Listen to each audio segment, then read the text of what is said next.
L'info éco avec Capital. On commence par l'info pratique du jour. Au 1er novembre, de nouvelles règles entrent en application.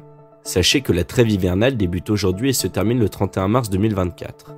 Durant cette période, les huissiers de justice ne peuvent pas procéder à l'évacuation d'un logement occupé par un locataire. Autre changement à partir de ce jour, les pneus neige et chaînes deviennent obligatoires dans 34 départements, et ceci jusqu'à la fin mars. Tarif du gaz, prix de la consultation médicale, on vous détaille tout ce qui change en novembre. On enchaîne par le chiffre du jour, 3 milliards d'euros. C'est ce que représente le business de la mort en France en 2023 selon le cabinet d'études Xerfi. Avec plus de 670 000 décès enregistrés en 2022, le funéraire est, contre toute attente, un secteur bien vivant. Et l'offre ne se limite plus aux traditionnelles pompes funèbres.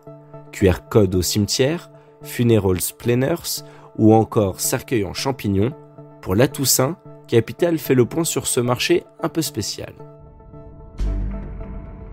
On poursuit avec l'exclu du jour. Le gouvernement accélère sur la rénovation énergétique des bâtiments. Outre l'augmentation du budget de MaPrimeRénov', l'État veut mettre l'Agence nationale de l'habitat au cœur du dispositif. Cette agence, qui pilote déjà les aides publiques à la rénovation énergétique pour les particuliers, sera chargée dès 2024 de distribuer les certificats d'économie d'énergie pour les propriétaires qui entreprennent plusieurs travaux. Mais cette décision inquiète les acteurs de la rénovation énergétique. Ils tirent la sonnette d'alarme. Et pour terminer, l'étude du jour. Selon un rapport de la DARES, le service de statistique du ministère du Travail, les licenciements de CDI pour fautes graves ou lourdes refluent depuis l'été 2022.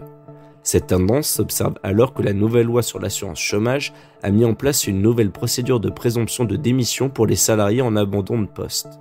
Autant de salariés qui n'ont plus de droit aux indemnités chômage. C'était l'info éco avec Capital.